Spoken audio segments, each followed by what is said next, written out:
Kryetarja e Komisionit për Kulturën, Turizmin dhe Diasporën, Ina Zhupa, është kundërpërgjigjur kryeministit Edi Rama lidhur me projektin e tij në Durrës, duke deklaruar se asnjë nga pretendimet e tija nuk qëndron dhe se projekti nuk i shërben mbrojtjes trashëgimisë kulturore.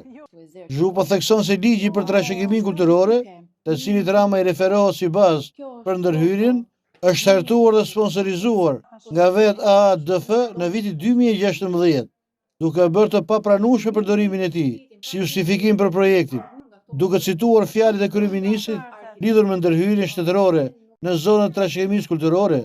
Zhupa thotë se banesat historike po trajtohen si ndërtime pa leje, duke cënuar trashëgiminë dhe pronën e ligjshme, sërish duke u referuar shpronësimeve të cilat janë në qendër të shqetësimeve të banorëve për vlerat poshtë çmimit të tregut.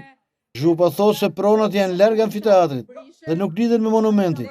Ajo thekson se nuk ka patur matje dhe verifikime reale në terren dhe se projekti s'ka interes publik e as kombëtar.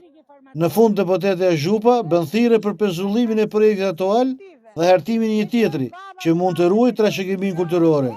Pezullojeni projektin dhe të bëhet një projekt që realisht mund të shërbejë dosjes së UNESCO-s, sepse një nga kriteret thelbësore është ruajtja e peizazhit historik dhe mos sënimi i vlerave identitare. UNESCO nuk mbështet shembje dhe rikrijime të qyteteve me hapësira të gjelbra, por restaurime të vlerave historike. Trashëgimia kulturore nuk mbrohet duke u fshirë, por duke u ruajtur, përfundon postimi i deputetës në Instagram. Problemi është që më kanë marrë telefon kryetari i bashkisë, më thotë hajde se po